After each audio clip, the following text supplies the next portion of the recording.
Well, hey guys, Long Haul Larry, and I am getting down to the final task. Getting down to the final ones. I need to run to Marquette to pick up all the steel that's going on the bottom of the house, and I want to make sure that I have all the supplies that I need. Stuff is very expensive up here. Can't figure it out sometimes, but it is what it is. But what I need to do, one of the things, the major things I need to do is I need to put all the facial on. I got this little piece and that little piece, and then it goes all the way around everything. So I need to get that all done today. And then the other goal is to wrap the whole house. All with this tar paper, then the rain and ice stuff goes on top of that, and then there'll be a house wrap above that. I know I saw some comment, somebody saying something about you can't put the rain and ice stuff behind steel. It voids the warranty because the stuff shakes and moves around and stuff, and it'll scratch it and then makes it rust. I actually had a guy at Menards too say the same exact thing. And I was like, okay, well, show me what you think I should put behind it. And he went over and it was a roll of rubber roofing stuff. And it's like $160, and it was actually less linear footage. And he's like, well, this is what this is for. And I'm like, yeah, I get it, but it's twice the cost and less material. So it's actually more than twice the cost. So, and I'm like, this is insane. And this stuff does the same thing. And I says, how is this steel going to move? I don't get it. If you screw it down, is it moving? I don't understand that. And he just kind of looked at me. I don't know. I don't know where that's come from and stuff, because, I mean, the steel is not going to move on there if you screw it down. And if it moves, then it's going to make all your little screw holes all oblong, and then they're going to leak. So, I don't know where that comes from. I don't think it's really going to be an issue. If it is, well, then I guess, in 20, 30 years from now, the steel will rust through. I don't know. We'll see. But need to see if I can get all this done and get all this task done here today, because I'd like to actually go to Marquette tomorrow and get the steel, and then I can get back on here and put this on. So I'm going to get to work. I have gone to Marquette. I've gotten the steel. I had a rain day and stuff, and then I just started wrapping and getting trim work done and everything else, and didn't really record anything. And the main reason why is I'm in a big hurry. I have snow coming. They're talking snow by Tuesday, Wednesday of next week. And that's not good. I need the steel on here. I need this protected before I start getting snow and everything else. But I have wrapped the entire house. I got all this house wrap all put on there, so the OSB will all be protected. I'm not sure on when the vinyl siding is going to be. It may be in a month from now. It may be in the spring. But this wrap here will protect this until then. And so it'll be all good. But I got all the trim around the door. Got all that put on there. Nice new trim and everything. Everything's all nice and square. I have this all. I just kind of set this up just yesterday, just kind of get an idea. I put the dirt back in here with the tractor and kind of packed it all down and everything. And I just laid a 2x6 here to kind of get. And it's actually got to come up even more on the outside. But this is about the size of this is going to be. I might put like a curved thing right here. Just kind of give it a little detail. But then it'll probably come out to about here. Then like a 45 over to here. And then straight across the sidewalk. And then probably a 45 over there. And then on the other side of the door, probably 6 to 8 inches or so on the other side of the door. Basically what I want to do is make this big enough so that I can come in with my snowblower and make a nice swipe in here and then turn and go. And I always blow the snow like way out here. Because the ditch is like right there, I usually blow the snow like this far back and blow it over. And that's the reason why, is because I mean this snowbank can get 6-8 feet tall. It gets really big. So I always blow it back in case I need the room and everything, so I'll be able to come in right in here and run the snowblower and maybe easy cleanup. I probably won't get this poured this year, the sidewalk and everything. I just don't see this coming. And we're talking snow by next week, Tuesday. It's a week from now. It's Tuesday today. Next Tuesday, they're saying snow. That's going to be a Tuesday and Wednesday, they're saying snow. And I don't know how much it's going to be and stuff, but from then on, it looks like it's going to be colder temperatures. So if I can get this top part poured, this is the landing, get into the garage. I'm kind of looking at the angle of this or whatever, I think I'm going to have to pour this in 2 pieces, because where the landing is going to be, it's going to be kind of high, and to get down even with the steps down here, I was thinking I would pour this and then have like a step here and then have it all level there, but I don't think it's going to happen. I think there's going to have to be another step like over in here someplace. So I think it's going to be poured in 3 sections. So I think it'd be the top part, then the bottom part, and be a 6-inch step from that sidewalk up, level, and then another 6-inch down, and then that should get me over to the porch there. But I have gotten all the windows all wrapped up. Everything is sealed. I have that window all right now. I rebuilt the bottom window pane, and I need to paint the inside, so I have it pulled out sitting in the garage. But I have it all wrapped. The house has all been wrapped. In important areas where there's going to be a lot of water, I use that rain and ice stuff. It's real sticky back stuff and everything, and it seals really good. And up on this roof line, there's always snow that just piles up against here and stuff, and then it'll run down and come down this wall, and that's why I ran it all the way up. So that way there's no way of water getting in there leaking and stuff. So that's why I put that all the way up on this side. But got the windows all window taped up and everything with the seal. It's a kind of like a gooey tape stuff, and it sticks on there and it seals up there, and when you put the siding over it, it seals up real good.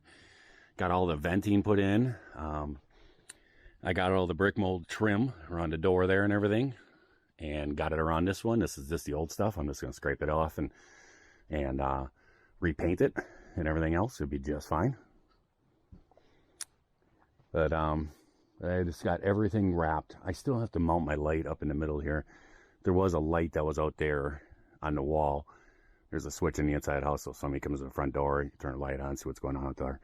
I'm just going to mount it on a middle rafter there and have it hanging down so it lights us up. I'm also going to put a motion detector light right over here that points this way. So if you come out the car, I've actually mounted 2 motion detector lights over there. They're like floodlights, and they're just pointed down here. I don't want them to shine into the neighbors and stuff. And I actually put a low voltage light in there. It's just to light up, so when you pull in, a car pulls in, boom, it trips it, and just gives you a light for out there so you can see where you're going. And then when you start to come around the garage, I'm going to have a little motion detector light thing on the outside trim here pointing this way towards the door of the garage. So when you come around, then that one will kick on, and it'll light this whole corner up and everything. But this side of the house is all sealed up. Window trim. Everything's wrapped. Everything is all the way up to the peak. It's all good. Ready for steel. So back here, I've got everything wrapped all too again.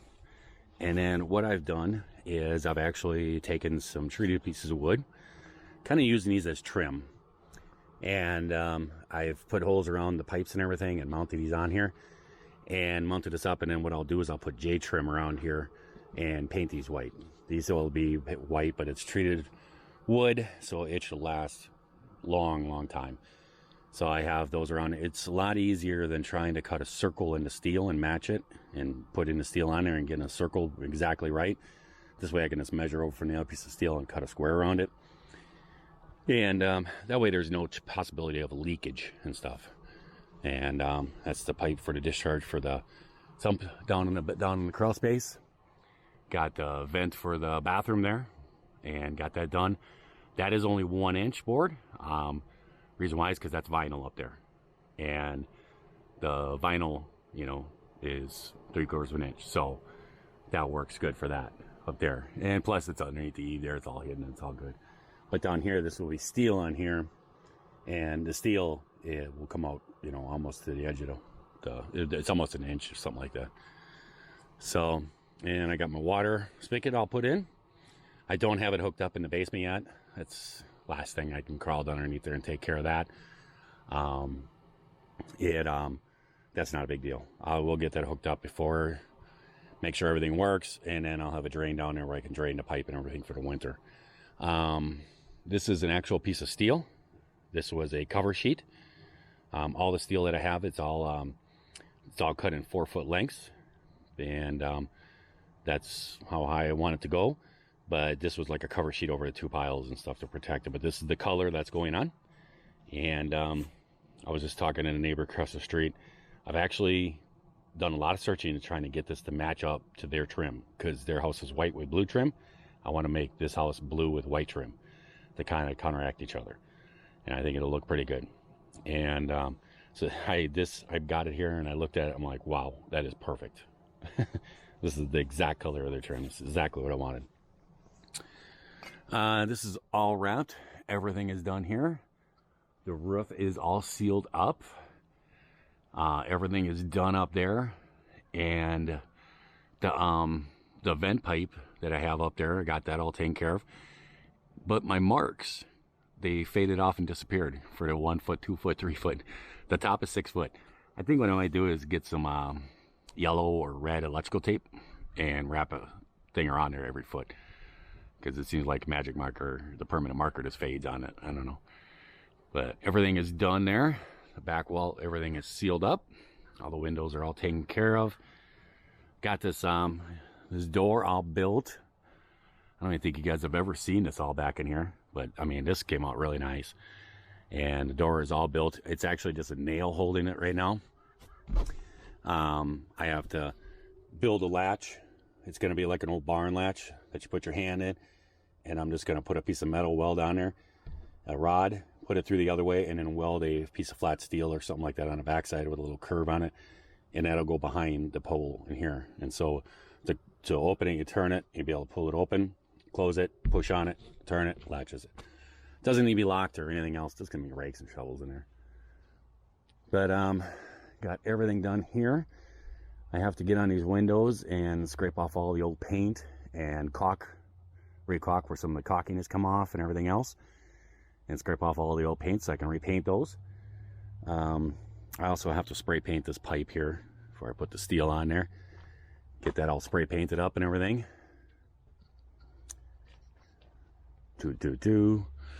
I'm burning some of the junk wood and construction stuff that I had left over and stuff. I got this wall all wrapped up, and everything is ready to go. So now the big thing, see right here is a stack of steel. It's all covered in their plastic and everything. Here's a pile. There's 40 some sheets here, and there's 40 some sheets up in the pile up in the front. And it's kind of scattered out so you can get to them to the area that you're working. But yeah, this is looking really, really good. The neighbor lady across the street just came by running a little bit. She stopped and she was talking to me, and she was like, "We're so happy you bought this thing." Because this house has been such an eyesore for so many years. And it's nice to finally get this thing fixed up and everything. And yeah, I can understand it, because I mean, the houses around here are very nice. They actually care about the yards and everything. A lot of houses up here in the UP, they're a little rotten looking, junk laying around and everything else. But this neighborhood is pretty nice. And so this has been, one of the houses has been kind of an eyesore. And so it's nice to get it all nice looking and cleaned up and everything. And so it is what it is. But yeah, I'm ready for this project to be over. So mainly just gonna get the steel put on, and then I'll go from there and stuff, and how long it's gonna take with vinyl. If I don't get the vinyl before it gets, real cold out, who knows? I may let it sit till spring. If I get the vinyl and we get like a warm spell or something like that, then maybe I can do it. It's not that big a deal to put it on. And the only problem is that if it gets really cold, then when you cut the vinyl siding and everything, it'll crack, and you don't want to do that. So we'll see what happens when it comes in and stuff. We'll see what happens, and it may just have to wait till spring to get the vinyl siding on there. But a lot of this we got to get working on. So I'm going to let you guys go. I hope everybody out there is having themselves a great day, great night as you will watch this here video. And if you're not, certainly try that all over again tomorrow. I will catch you guys later. This house is looking like something now. It's very sealed up. That's nice.